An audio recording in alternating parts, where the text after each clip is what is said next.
Yes, good afternoon, our distinguished guests. Ladies and gentlemen, welcome to Binus University Anggrek Campus.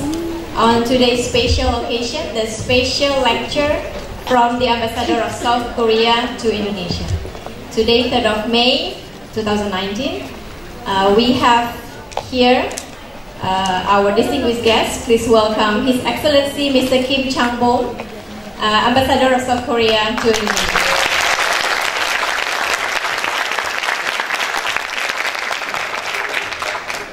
And we have also Bapak Steven Wahyudi Santoso, the President of Binus Higher Education, Bapak George Wijaya, Vice President of Binus Higher Education, Ibu Dia as Binus Global Director, and also welcome and good afternoon to all Binusian leaders, faculty members, lecturers, and also our beloved students who are attending the session here in Auditorium Anggrek Campus, and also those joining us through the webinar, Binus online learning students, and also Binus at Bandung and also Binus at Malang. So thank you very much for your attendance and also participation.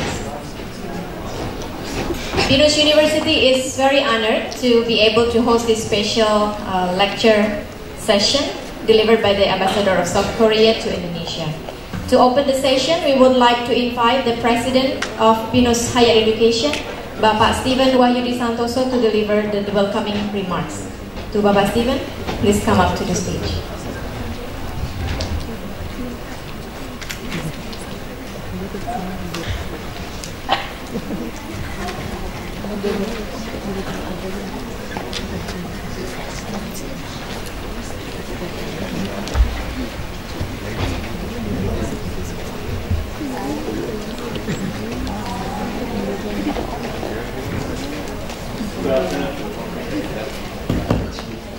Good afternoon, everyone.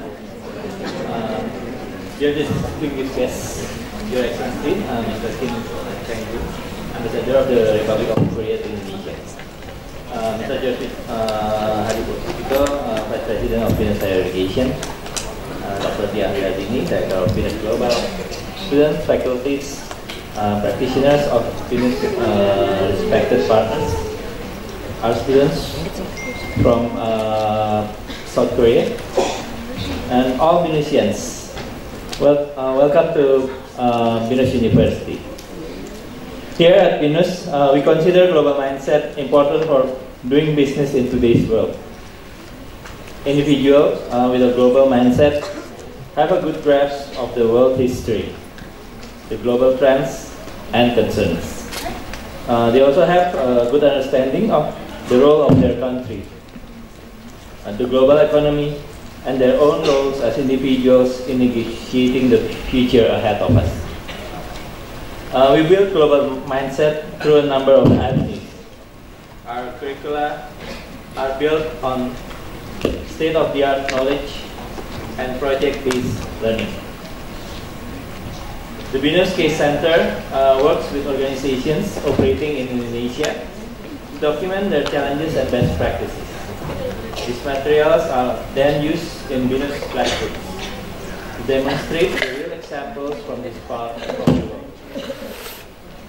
We also regularly invite professionals engaged in global issues and international relations as guest speakers.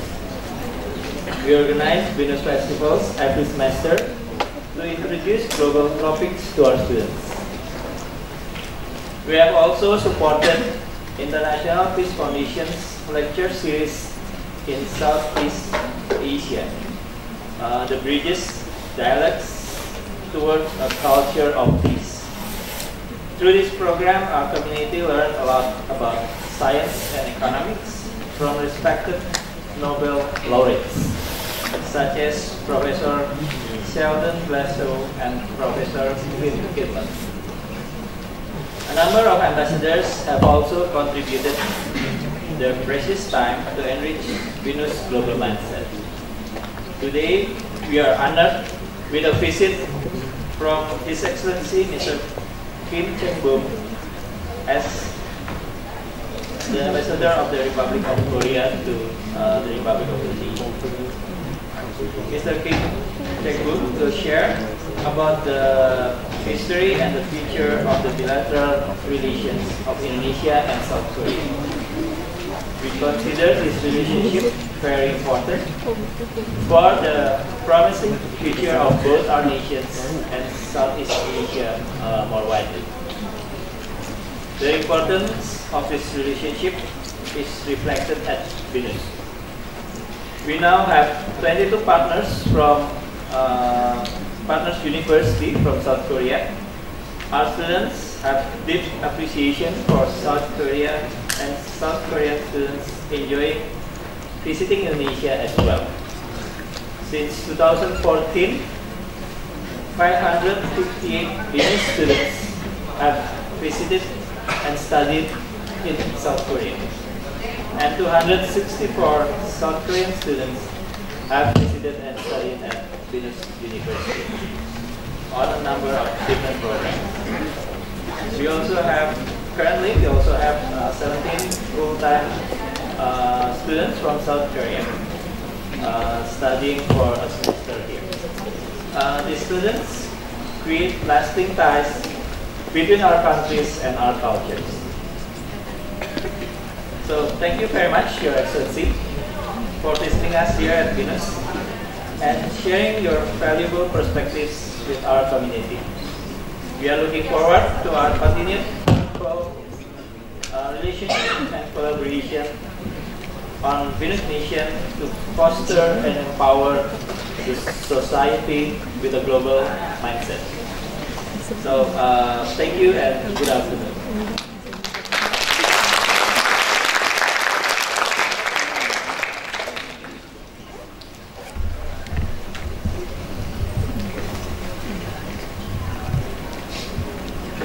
Thank you to Bapak Stephen. Ladies and gentlemen, the topic of today's lecture, as you can see on the screen, is the past and future of bilateral relations between Indonesia and South Korea. So without further ado, I would like to invite the moderator of the session this afternoon. He is our very own faculty member, Bapak Muhammad Faisal Karim from International Relations Department, and his expertise is in international relations of the Asia Pacific. So to Bapak Faisal, the floor is yours. Thank you very much, Mulaili. Without further ado, I would like to invite Mr. Ambassador Kim onto the stage.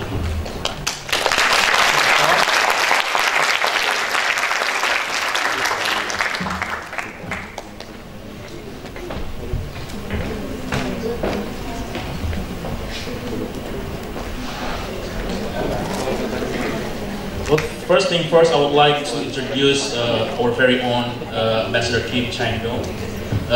This is not your first post, I guess, in Indonesia. This is your second post.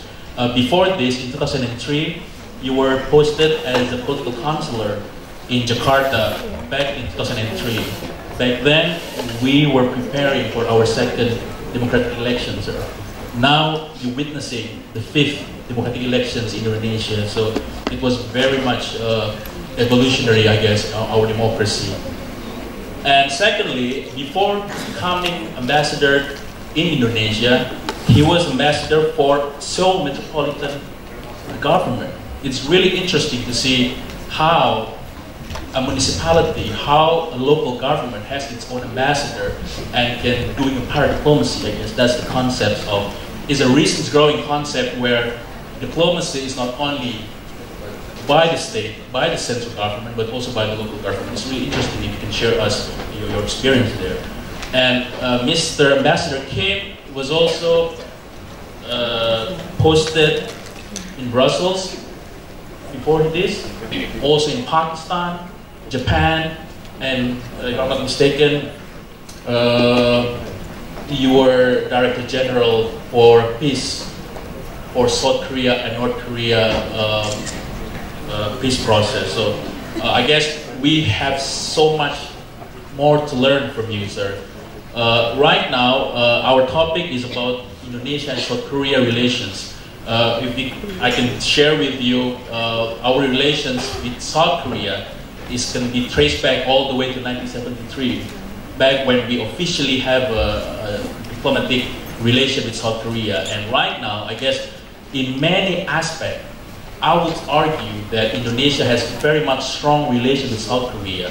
Militarily, for instance, we have a joint program in making FX firefighter jet. Is a very interesting program where we, Indonesia and South Korea, together have kind of a technological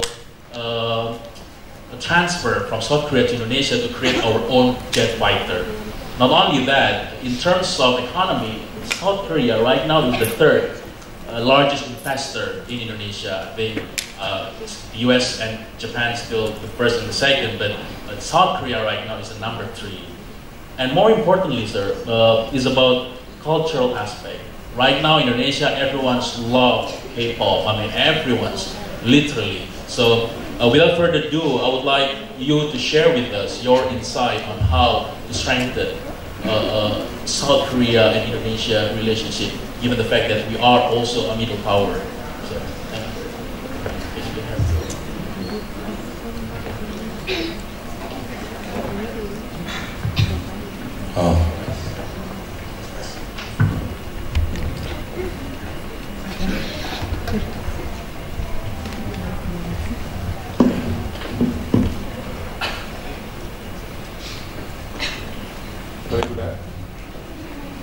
Very good afternoon. Yes, selamat sore.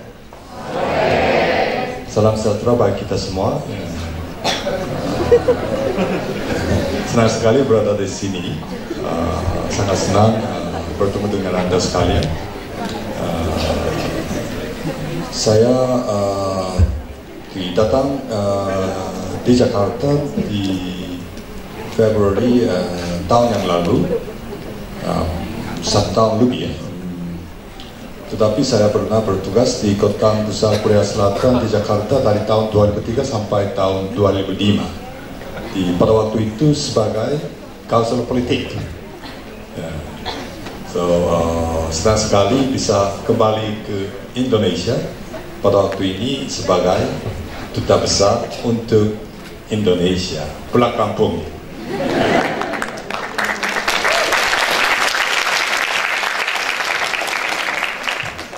So thank you so much for the invitation offered to me. I would like to express my special thanks to Stephen, the president of the Binus Higher Education Foundation, and also the head of the Binus Global Center, and my compatriot colleagues and professors, Dr. Kang, Dr. Kim, and all the students coming from Korea, yes? How many are here, yes? Wave your hands. Oh, yes. Thank you so much for coming, yes.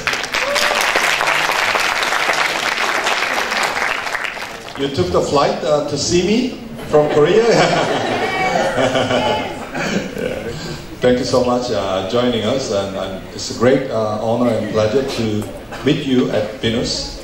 Binus is known to be the best private university in Indonesia, and also is really fastest growing private university in Jakarta. I think that's I'm very proud that some of the universities in Korea are having close partnership with Binus in Indonesia.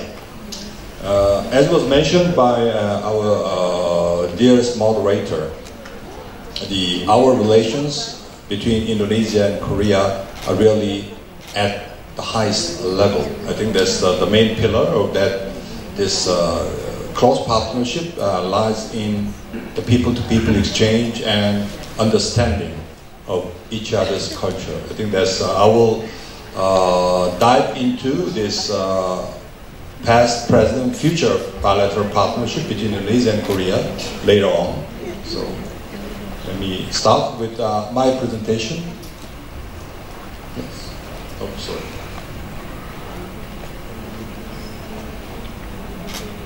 Yeah, this is me. I've been in the foreign service for 36 years, and I presented my letter of credentials to President Jokowi in April last year, as you can see on the.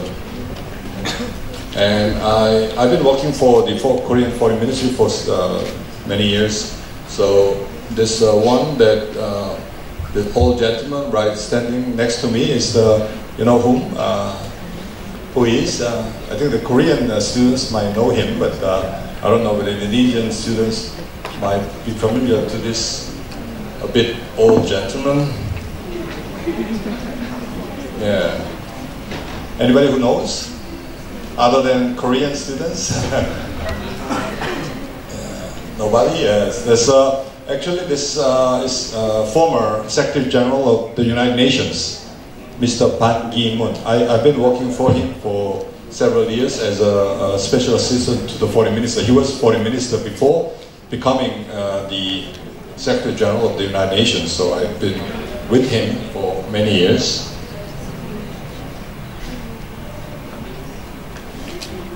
Okay.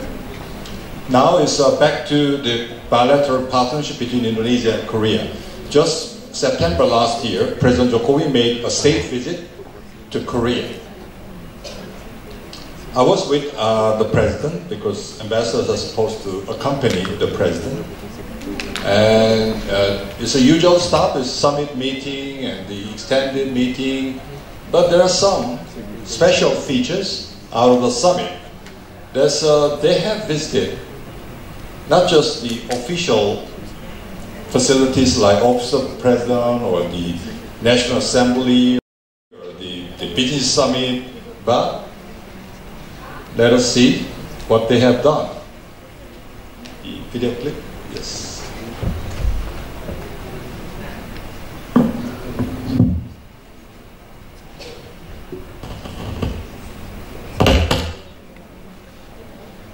Selatan dengan bertemu Presiden Korea Selatan Moon Jae-in.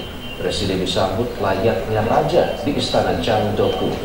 Dan negara Iriana Jokowi, Presiden menerima langsung Presiden Korea Selatan Moon Jae-in dan istri. Cara ini juga dilakukan oleh Presiden Jokowi saat Moon Jae-in berkunjung ke Indonesia beberapa waktu lalu. Presiden Jokowi menjadi kepala negara pertama yang disambut di Istana Chang-BEOM, sebuah istana dengan sejarah raja di Korea Selatan, karena biasanya penyambutan kepala negara dilakukan di Istana Kepresidenan Blue House. Presiden dan Ibu Negara juga sempat menyaksikan tarian khas Korea Selatan dan bertegur sapa dengan para pejabat Korea. Selain bertemu dengan Presiden Korea Selatan Moon Jae-in, Jokowi juga akan bertemu dengan sejumlah pengusaha Korea Selatan untuk meningkatkan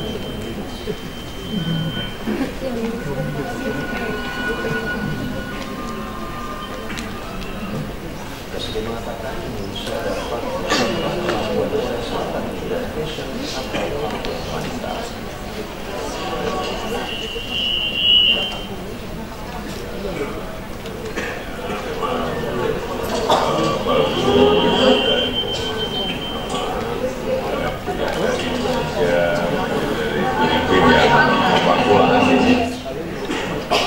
Ini seperti tanah abangnya ya, Pak. Dengan sejumlah pimpinan perusahaan besar di Korea Selatan. Dalam pertemuan ini dilakukan pembicaraan penting mengenai kerjasama di bidang investasi. Para pemimpin perusahaan menyampaikan komitmennya untuk mempekerjakan lebih banyak tenaga kerja di Indonesia dan memperbanyak alih teknologi untuk pihak Indonesia. Presiden Joko Widodo mengatakan Korea Selatan merupakan investor ketiga terbesar di Indonesia dan merupakan sahabat lama dengan jumlah perusahaan yang banyak. Menurut Presiden, pabrik sepatu dan garmen Korea mempekerjakan lebih dari 900.000 pekerja Indonesia. Selain itu, sejumlah perusahaan hiburan dan media Korea telah memasuki pasar Indonesia dalam 1 tahun terakhir dan telah meningkatkan investasinya secara signifikan. Korean companies are very large investors in our basic industries, such as our steel sector and our chemicals sector. Altogether, you have made Korea the number 3 top international investor in Indonesia. But the partnership between our two countries is a clear bright spot. Let us continue to work together to maximize this exciting next chapter of our shining. Sementara itu, Menteri Perdagangan, Industri dan Energi Korea Selatan menekankan bahwa kedua negara dapat memperluas kerjasama industri ke arah sektor otomotif, mesin, infrastruktur, dan kosmetik. Neraca perdagangan Indonesia Korsel sepanjang tahun 2017 mengalami surplus sebesar 78 juta dolar Amerika Serikat dari total nilai perdagangan yang mencapai 16 miliar dolar Amerika Serikat. Yes, Queen. This official welcoming ceremony was conducted inside the ancient royal palace, which is called Chang-BEOM. It's the first time ever that foreign heads of state was welcomed by the Korean president in Seoul. And first, up until now, the last one. Because in September, President Jokowi and Ibu Iriana were warmly welcomed by the Korean president and the First Lady at this place, this palace, and never had been to other foreign dignitaries yet. So it is symbolizing kind of the close partnership between Indonesia and Korea. But let me just pose one question. After this whole ceremony and summit meeting and dinner at the office of the president, and they went out for shopping after the dinner, then you have seen some of the video clips that they have been with some people on the street on shopping areas. Do you know which shopping mall they have gone together? Anybody who has any clues or no? Any clues? All right, that's yes. Oh yes, that's right. Dongdaemun. That's Dongdaemun Fashion Mall. Yes. That's 24 hours open. Yes, even at night. So they visited that Dongdaemun shopping mall around 10 p.m. after the dinner. So that's a wonderful occasion for both leaders to enjoy kind of the mixing with the people on the street. Would you come up and then I will give you the souvenir. That's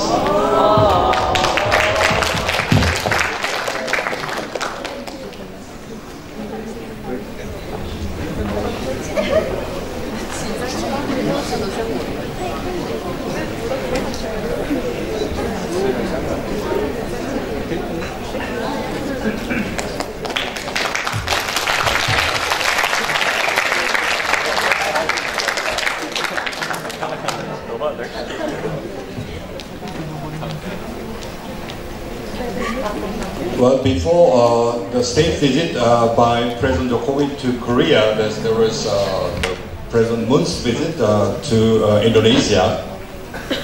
Actually, President Moon has selected Indonesia as his first stop, first destination to visit in Asia.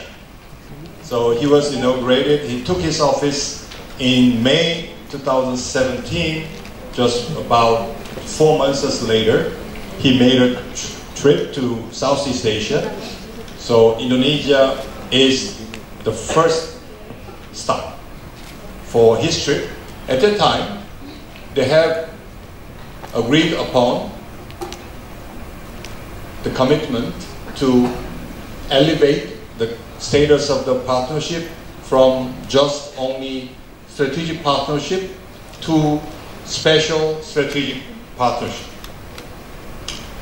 And they have made quite a number of agreements on substantive issues like LRT and infrastructure development, trade, and also the peace process of the Korean Peninsula.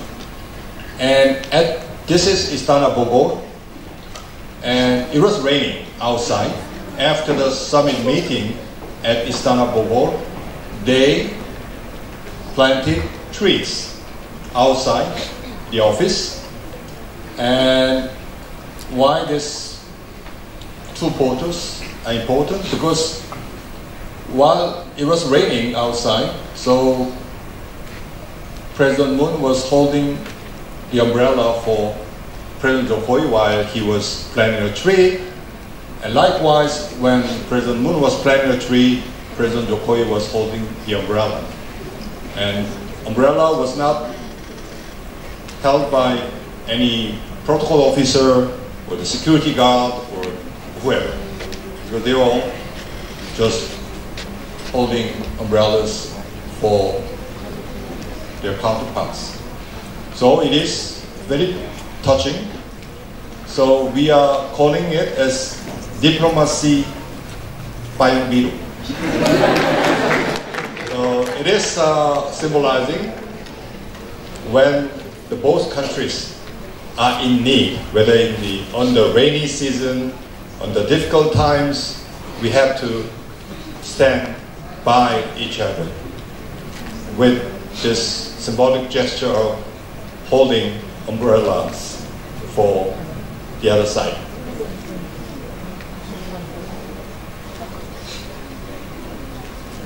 So as was mentioned by the moderator that,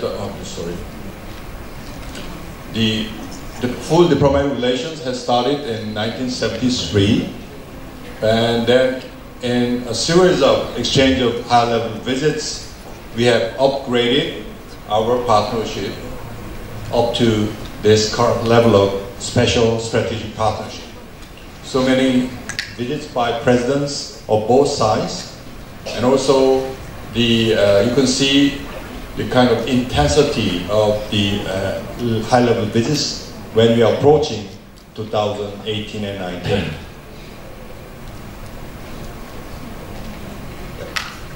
Well, there's one of the key features of that special strategic partnership lies in defense cooperation. Korea and Indonesia are sharing common values. We are paying full respect to democracy, rule of law, human rights, and also we are pursuing market economies, and also try to be open and fair trading nation. So we have so many things in common.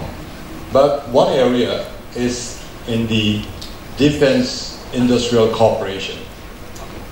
This is the 4.5 generation fighter development, which is a next generation jet fighter project, now co-developed by Korea and Indonesian Air Force. And we are expecting this, the first next generation fighter plane to be commercialized in 2026, about 17 years later. And this is very symbolic, government-to-government project. Now, about 60 experts from Indonesian side are now working together with the Korean experts in Korea to co-design this next generation jet fighter. Another one is a submarine project. This very recently, about 1 month ago, the third submarine was assembled by PT PAL in Surabaya and Daewoo Shipping and Marine Engineering in Korea. So the third submarine already been jointly assembled by both PT PAL and Korean company, and we are expecting an additional 3 submarines to be built by both Korean and Indonesian companies. Anybody knows that which company are in collaboration with this jet fighter program, IFX program, on the Indonesian side? There is one Indonesian company based in Bandung. Anybody knows the name of the company? PT? No? Yeah, there's PT TI. Bilateral Indonesia, yes. Maybe there's some of you might be having a job opportunity there, yes, after graduation. There's a quite promising area. There's Indonesian aeronautical industry is very strong. Trade and investment is growing. As you can see, this the last year that we have recorded about more or less $20 billion US in our two-way trade volume. Indonesia is enjoying a trade surplus vis-a-vis Korea, and Korea is Indonesia's 7th largest trading partner. Indonesia is Korea's 12th biggest trading partner, and leaders have agreed to raise trade volume up to $30 billion US by 2022. So we have 3 years left to accomplish that target, which is not an easy one. Actually, it's a big challenge. But still, we are working very hard to elevate the level of two-way trade volumes up to $30 billion US. And Korea's investment is,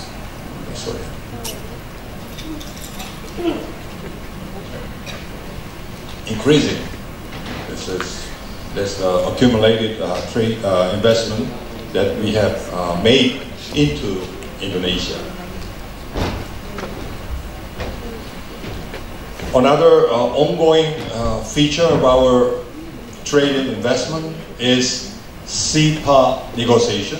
CEPA is Comprehensive Economic Partnership Agreement. It's an extended version of FTA. So you might hear that very recently Indonesia has signed a deal with the Australia on Indonesia-Australia CEPA. It is already concluded, and then it is waiting for the ratification of the DPR, the Parliament.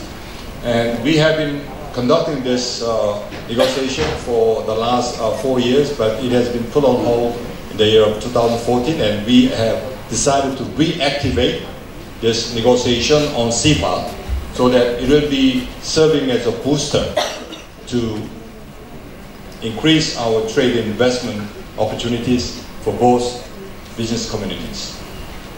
This was between the two trade ministers of Indonesia and Korea.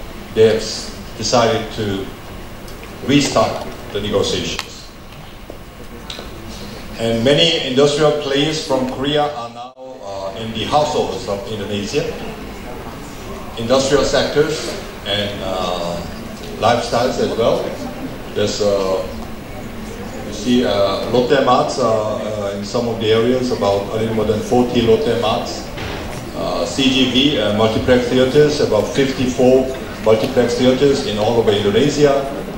And LG, Samsung, and this is, have you ever tried this very hot and spicy one? There's a buldak bokumyeon from Samyang. There's and POSCO Krakatau Steel, which is the largest integrated steel mill in Southeast Asia.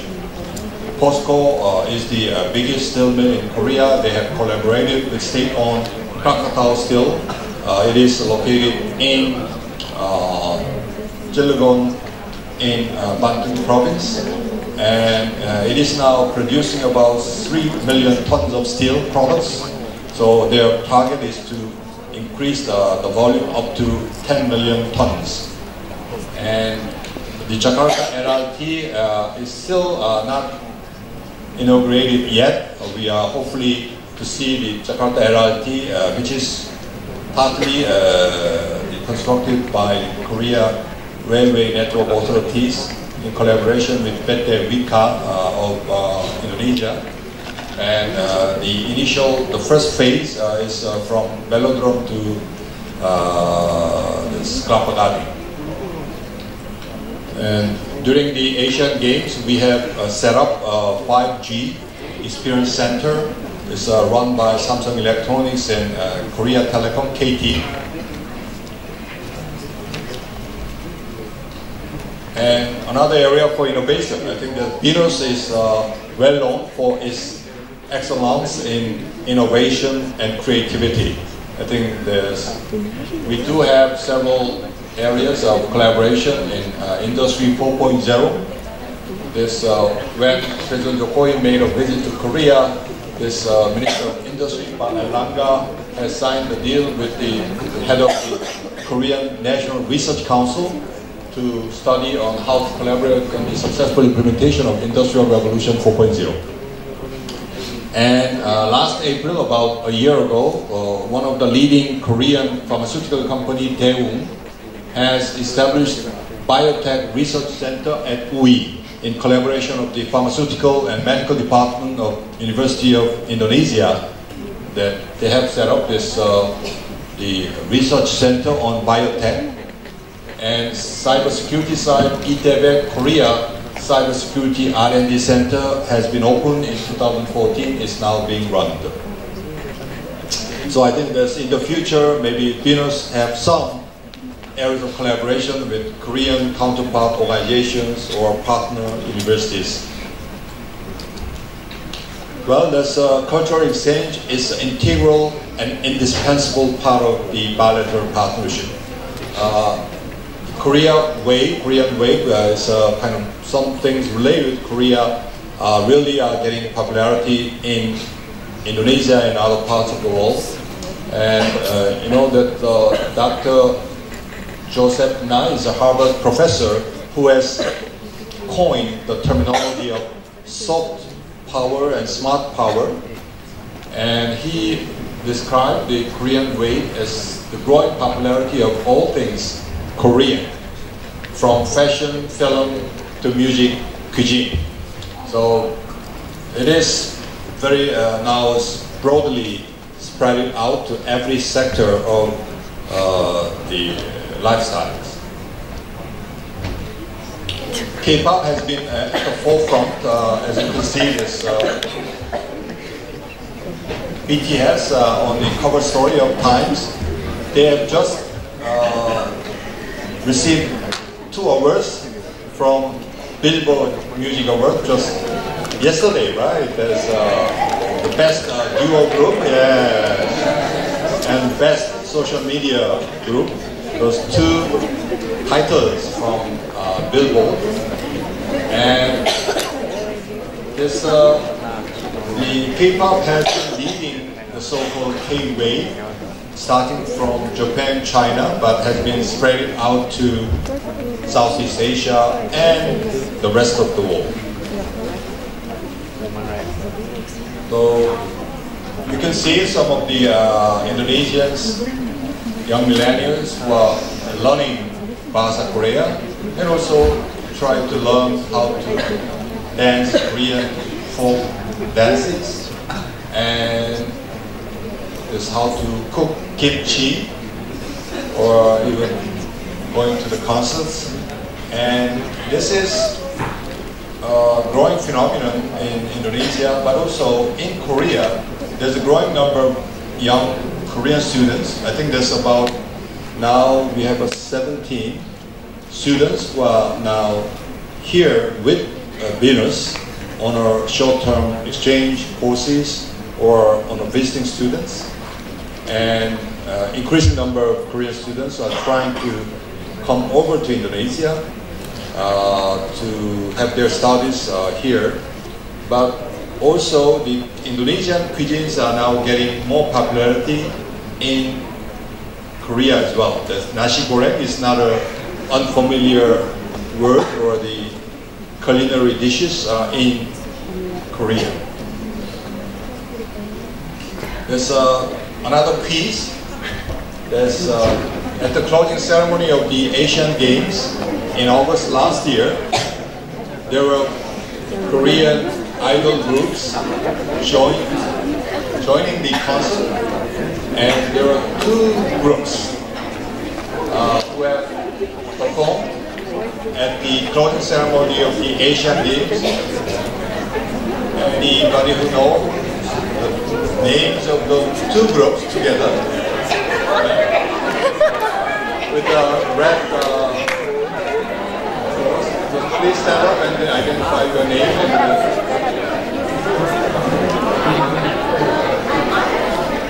Right, Icon and Super Junior.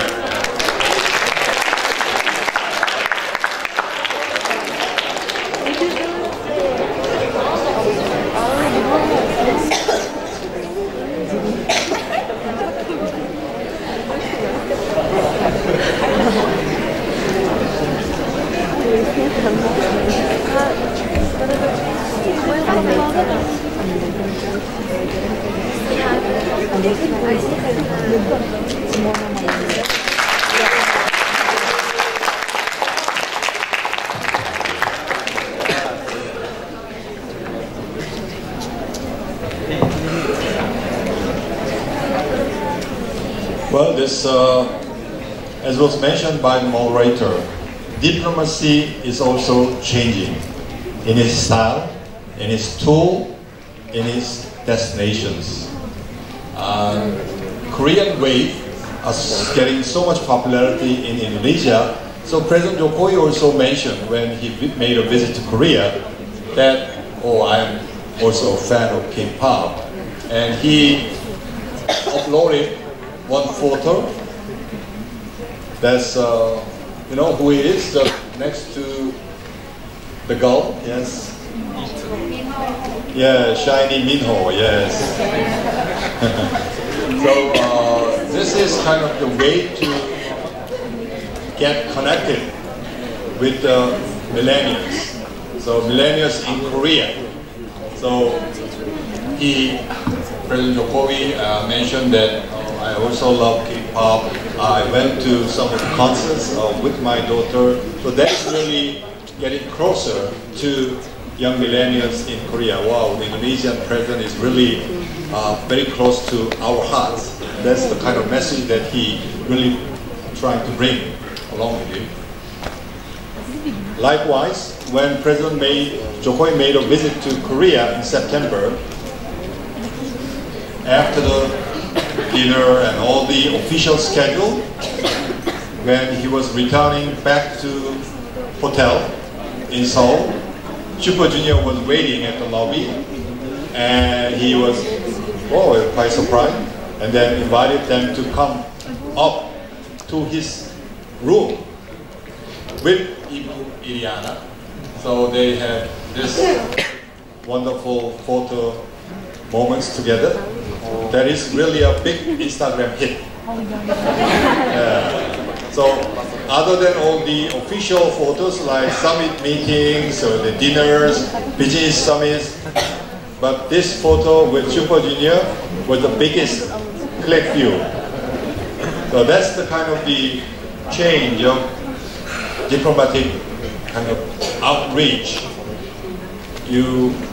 The normal pattern or the conventional ways of communication was very much depend upon kind of the TV interviews, speeches, meetings, roundtable discussions. But now, just one Instagram photo with very attractive idol groups that can really make a difference. So many of the Indonesian young millennials who were not aware that the president was visiting Korea, but with that Instagram photo that, oh yes, President Jokowi and Ibu Iriana were together with Super Junior in Seoul, that's really touching for them. Now, as I said before, many Indonesian students are going to Korea for further studies. More or less about 1,400 are now studying in Korea. It's number 9 in its nationality, and about 1,000 Korean students are studying here. And we have a small example of those students from Korea here with us at Binus.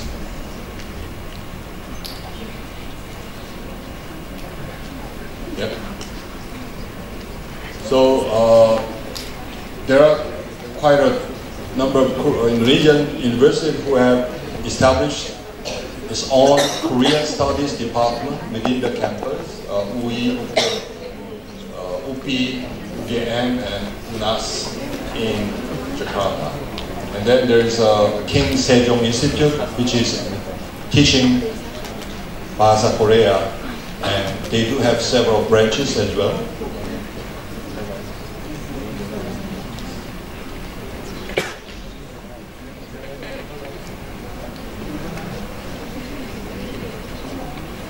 And scholarship programs, officially we have Korean government scholarship program. It's a global scholarship program for foreign students, about 20 students a year, mostly a master's degree and PhD degrees course. But there are quite a number of other benefits or scholarship or fellowships offered by the private and public universities in Korea and foundations. So if you are interested in knowing more about how to continue your studies in Korea, then please visit www.studyinkorea.go.kr, which is the comprehensive information hub for Korean studies. And also every sometime in October we are also holding Korean study fair at Jakarta Convention Center. So if you happen to have a time, then please join us.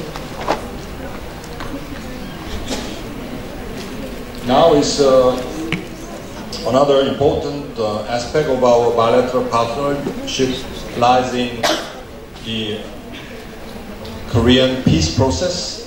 It's, you know that Korea has been divided into two parts ever since it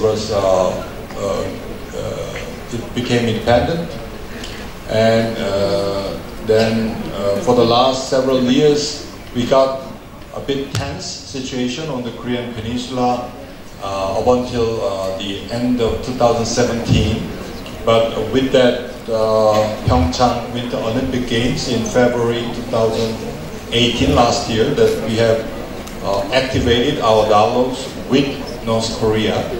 And the first summit that was last year in 2018 in April, that's really a historic breakthrough, because the North Korean leader has came down to the southern side of Korean Peninsula, crossing this so-called the demarcation line to divide both South and North Korea, and they have agreed basic principles to guide their future dialogues.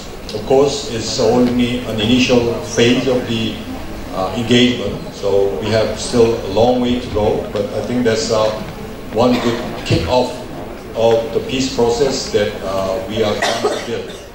And they have decided to work together for complete denuclearization of North Korea, and how to advance the inter-Korean relations, how to reduce military tension on the border. And then they have conducted 3 rounds of summits between South and North Korea last year alone, and the 3rd summit was in Pyongyang, North Korea's capital city.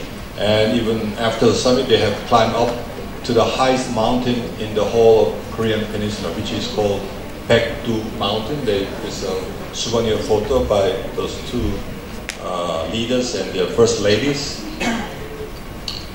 Another dynamic element is in U.S.-North Korea relations, because there are 2 kind of the pillars. One is how to advance the inter-Korean relations, how to move ahead these dialogues and engagement between South and North Korea, but at the same time we have to keep pushing for the dialogues and engagement between the United States and DPRK, North Korea. So the first historic summit, the first one that has ever been held between the US President and North Korean leader, that took place in Singapore in June last year, and they have agreed on some of the principles, but they have not made that much progress in producing detailed substantive outcome. So they decided to meet again in Hanoi, Vietnam in February this year, but they were not able to produce any agreement out of the meetings. It's a bit disappointing, but still we do believe that we have to stay on the process of dialogue and cooperation so that we cannot just return back to very precarious and tense situation that we have been under the year of 2016 and 17. In this whole peace process, Indonesia has some roles that have been played by Indonesian government.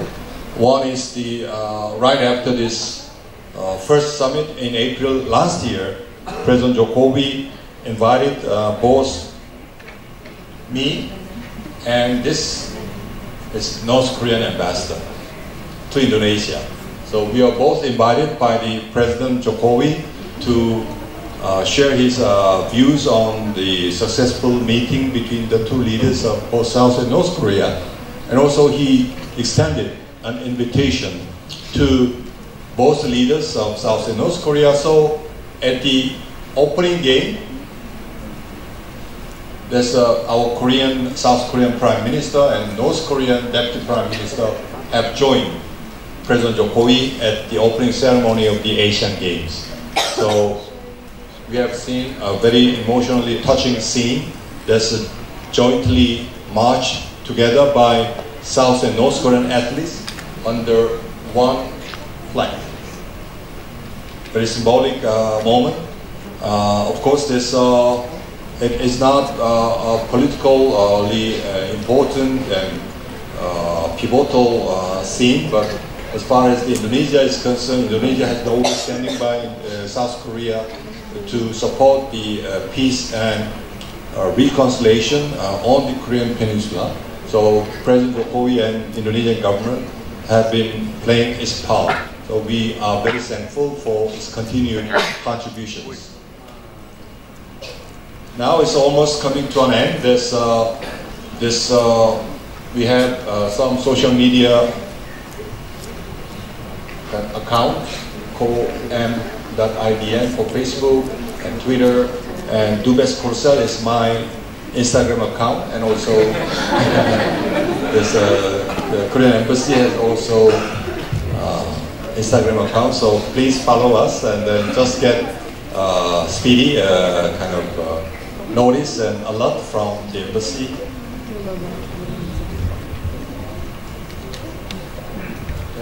So we do have our Korean Cultural Center in Jakarta. It's located in SCBD area. So they do have several quite attractive courses and events, K-pop Academy and cooking sessions and all the festivals celebrated here in Jakarta. So they do have a website and Instagram and Facebook. So if you happen to come by SCBD, please visit this free, open to the public. Terima kasih.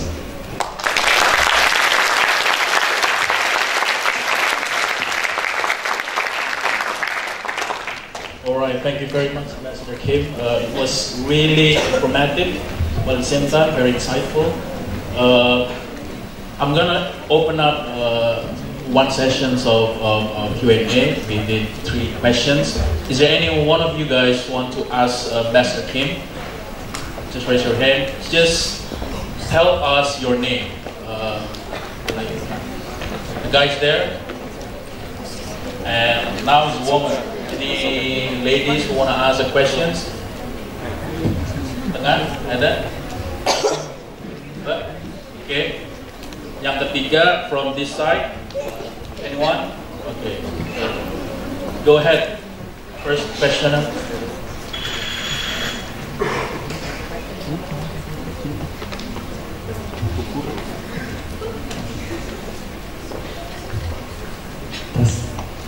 Okay, my name is Albert Antolis. So I want to ask, you said that Indonesia has roles on Korean peace process, right? So in your thought, is there any chance that Korean peace process will affect that South Korea is the third biggest investor on Indonesia? Okay, the first question, if I can understand you, to what extent the Korean peace process affect the investment of South Korea in Indonesia. Is that correct? Jadi yang Indonesia the ambassador can speak English very well. Tadi kan dibilang Indonesia punya role dalam peace Korea, ya, peace process Korea ini. Kira-kira peace process Korea itu bisa berdampak pada itu nggak sih status Korea Selatan sebagai investor ketiga terbesar di Indonesia?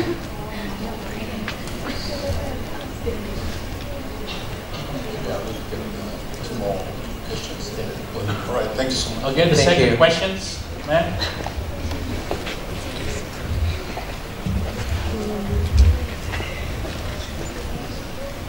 Okay, my name is Vishka, and I want to ask questions. What is your future expectation from this bilateral relation in terms of education, and how this bilateral relation have a beneficial in terms of infrastructures? Thank you. So 2 questions. One, the future expectation on education, and secondly, on infrastructures programs. Lastly, sir. Good afternoon, Excellencies. Thank you for the opportunity. My name is Jerry, and I'm one of the student from international relations student. Last month on April, South Korea Foreign Minister Madam Kyung-hwa visited Indonesia, and our Madam Secretary Ms. Retno Marsudi is greet her on Ministry of Foreign Affairs, and both of them is held a meeting that called Madam Secretary Talk with Millennials. There's one question was raised by another audience. Why about public diplomacy, especially in Korean way and Korean culture? And that guy asking where Ms. Kyung-hwa point of view forward about this relation, public diplomacy relation about the Korean wave that. Okay, but Ms. Kyung-hwa is quite not sure about his answer, and sadly, the question was stopped because Ms. Kyung-hwa should leave to Vice President office. So my question is, if you can get it right, or how about your point of view about Indonesia and Korea culture, public diplomacy as an asset? Thank you.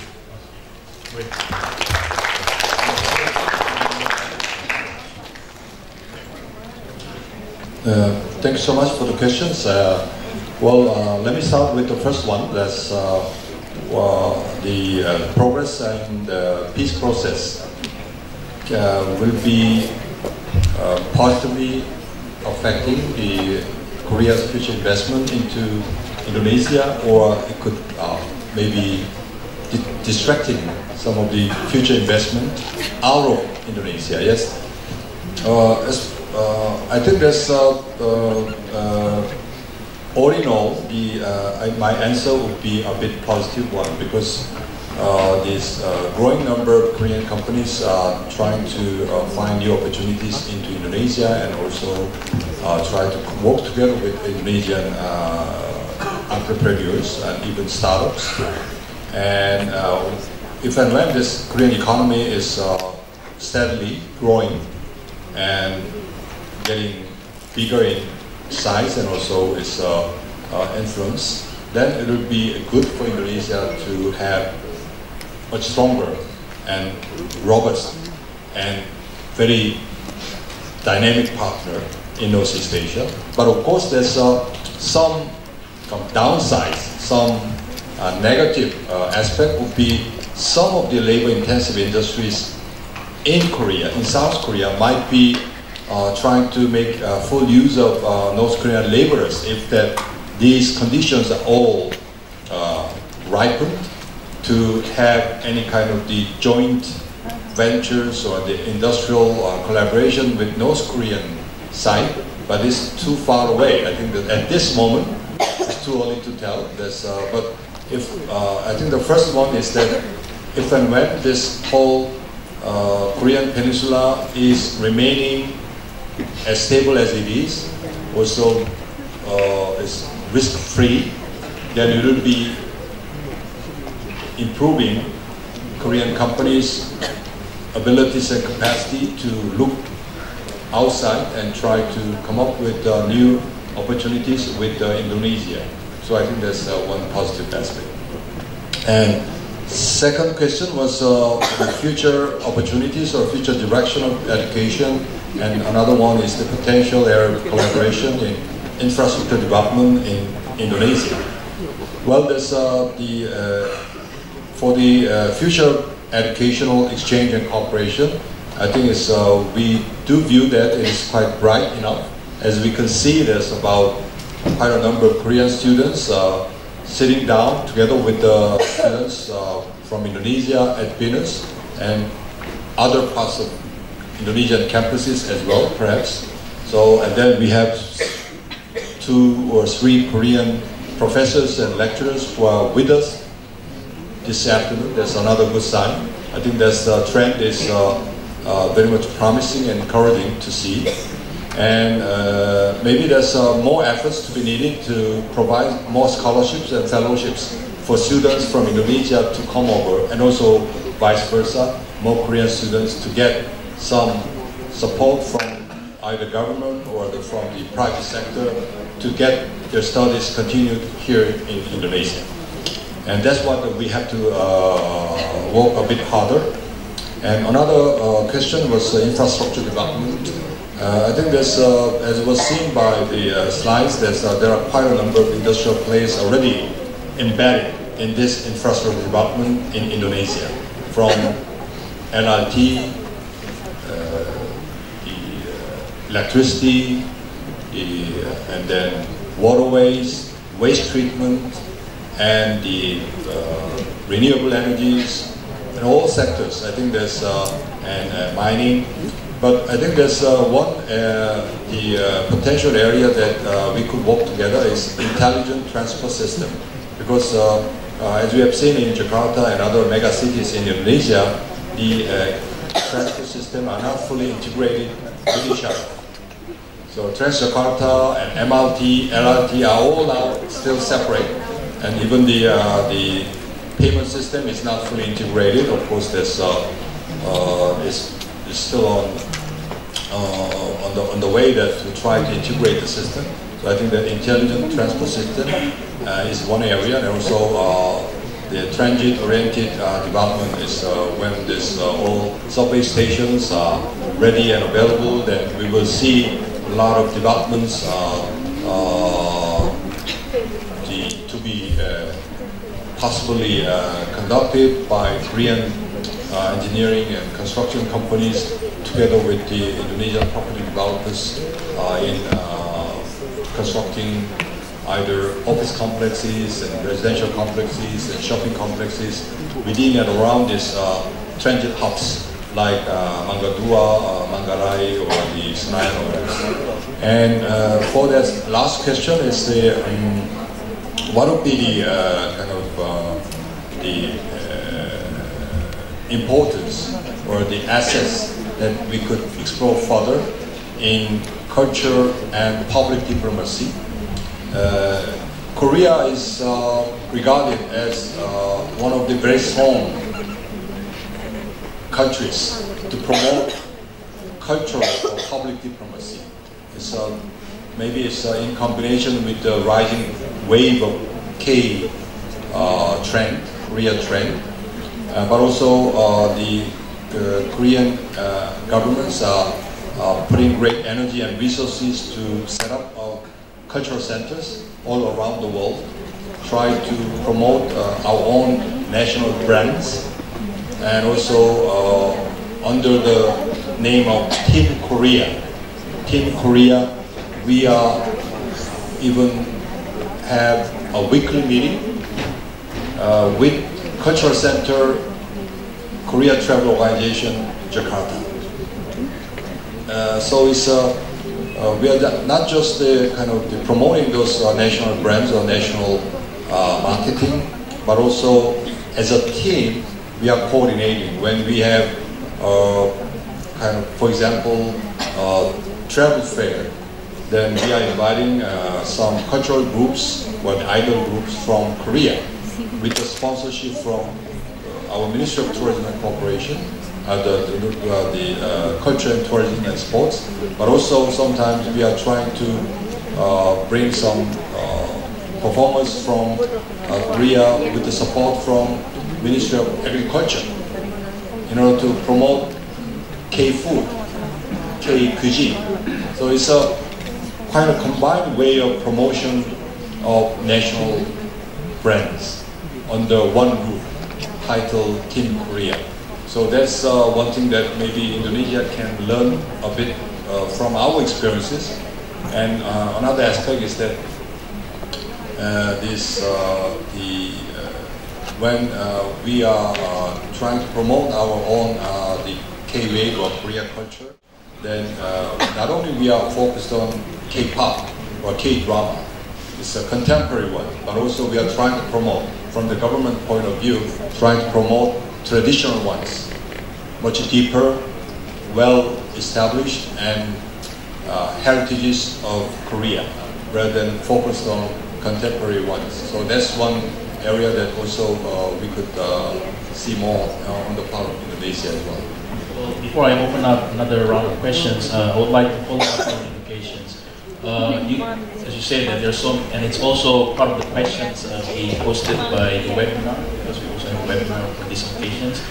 One of the questions from the webinar is that there are so many Korean centers in Indonesia, and there are so many Indonesian knows a lot of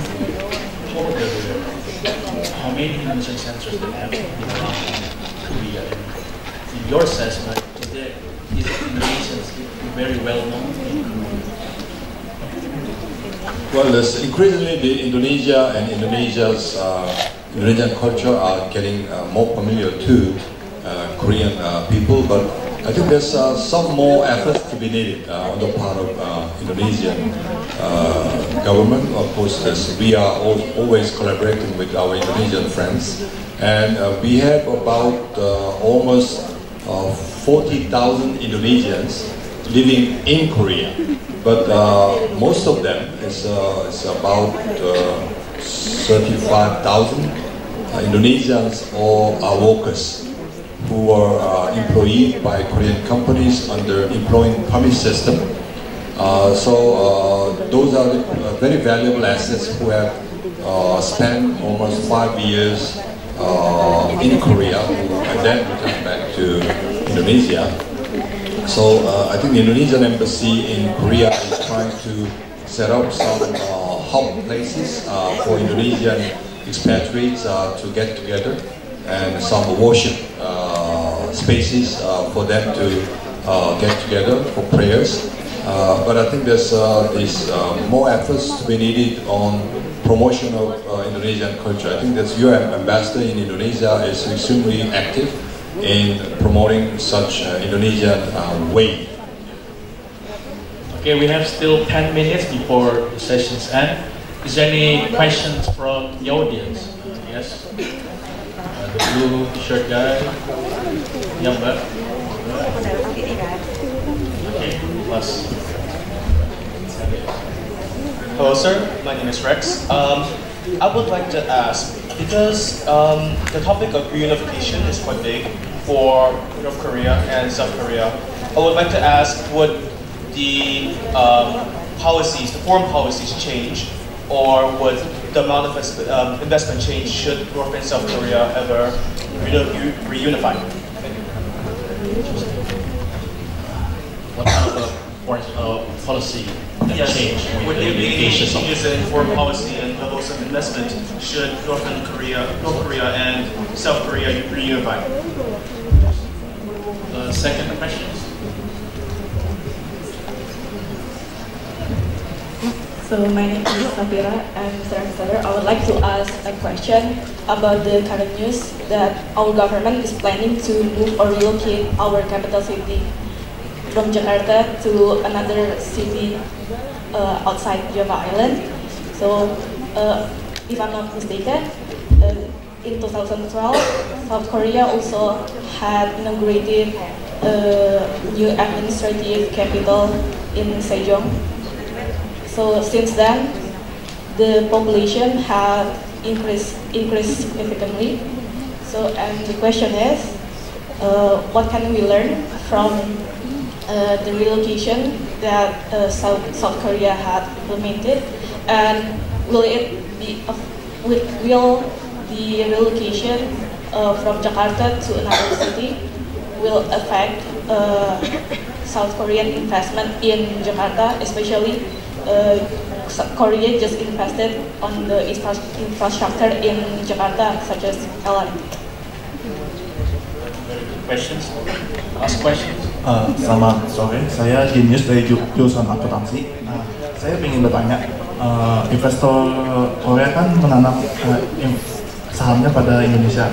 Apakah investor Korea itu membayar pajak kepada Indonesia atau justru kepada Korea? Terima kasih.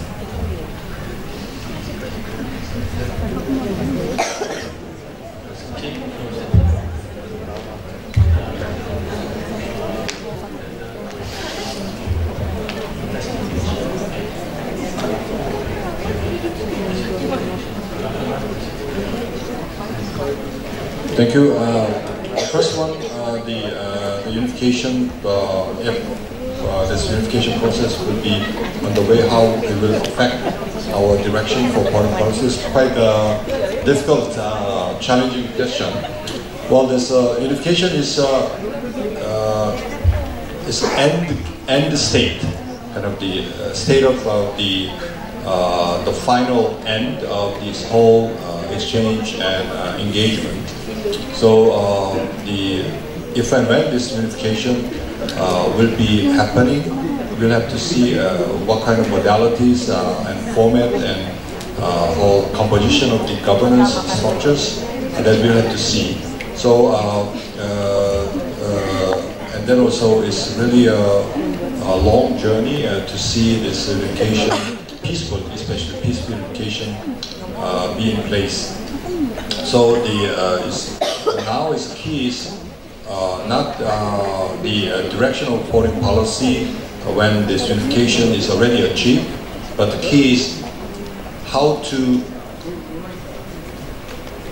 operate and how to guide our foreign policy to suit our needs, to meet our demands coming from the final and potential unification, how to achieve unification, and for that, what we should do in our foreign policy.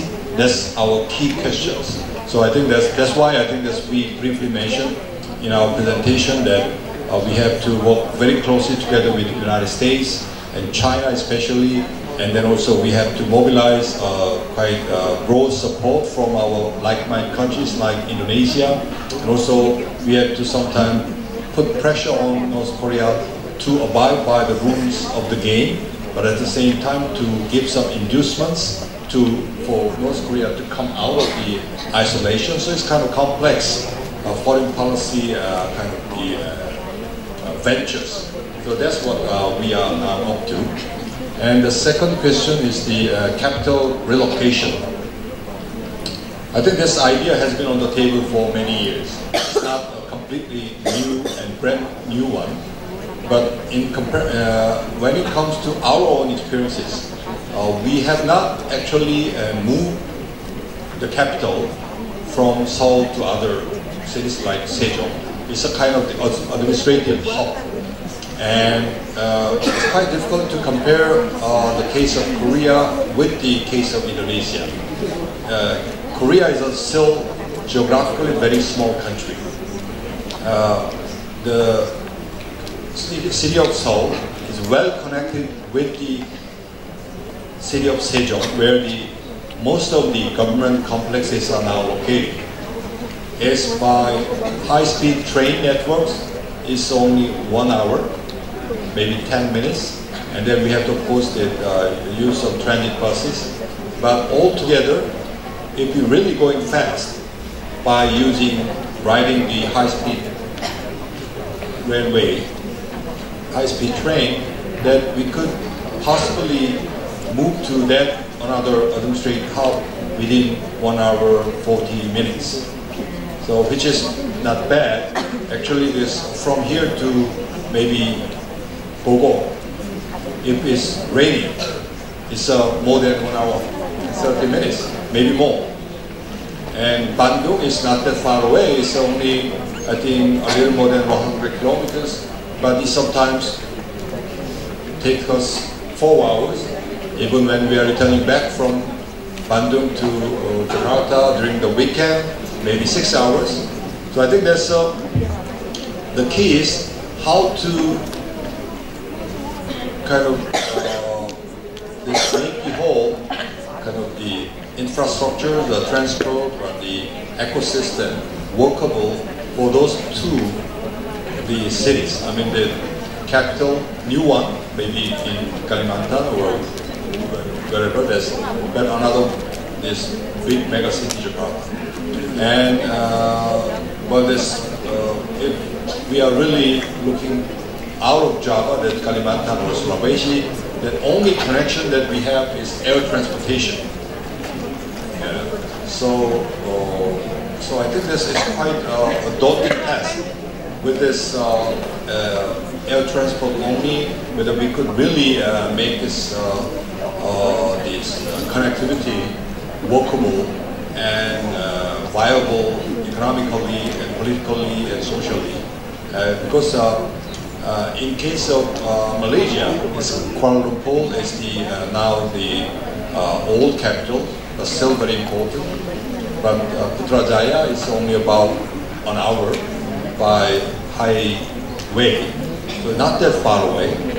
So it's almost connected nowadays. So we'll have to see. But there are some other cases like Kazakhstan is Almaty and Astana. It's a bit far away, about more than 1.5 hours flight.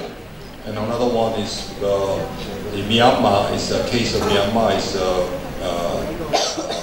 Yangon and Naypyidaw. There's another 1 hour flight. So, but maybe Kalimantan is more than 1 hour, and then also is a completely different story. So how we could make that whole system workable, that's a big question. And I don't think that will not be affecting that much the foreign investors' appetite into Indonesia, because Jakarta itself is a big mega city. It has its own ecosystem. So I think that's for that, I don't see any. And for that, these Korean investors, they are supposed to pay here. Otherwise, they'll be punished. Here, the tax officials are very strict. So I think that's it's very crystal clear. Of course, there are some rooms for the collaboration because there's double taxation, avoidance of double taxation agreement. So that might give some rooms for breathing for the investors. Well, thank you very much, Your Excellency. Please give one round of applause to Ambassador. Before that, would you mind if I take your pictures with me so that I can post it to Instagram as well?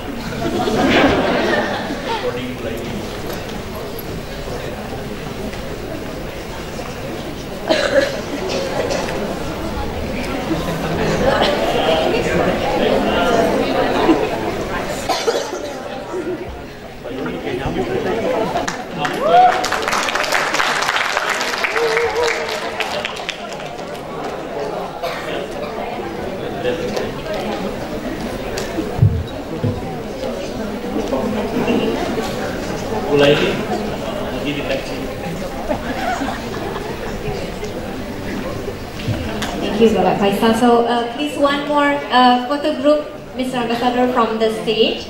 So we are taking the whole audience. The picture will be taken from the stage.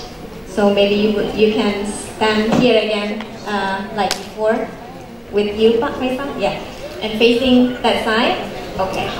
So the students, please give sign of the Korean style, the You know this one, right? Okay.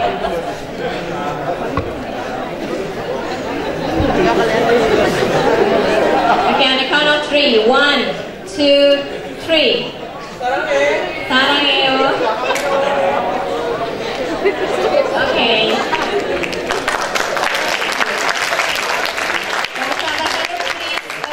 Remain on the stage. We would like to present a certificate of appreciation. So we would like to invite the President of Binus Higher Education, Bapak Stephen Wahyudi, and also Bapak George and Ibu Dia to come up to the stage.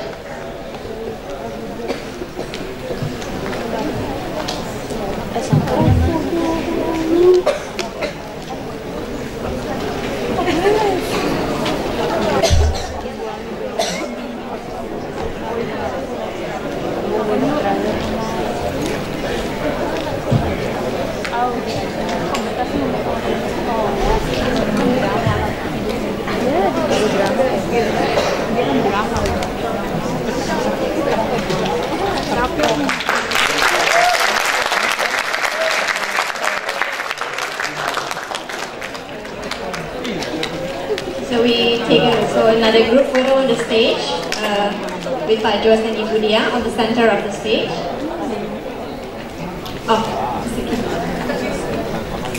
please join on the stage. Yes, we take another group photo on the stage at the center.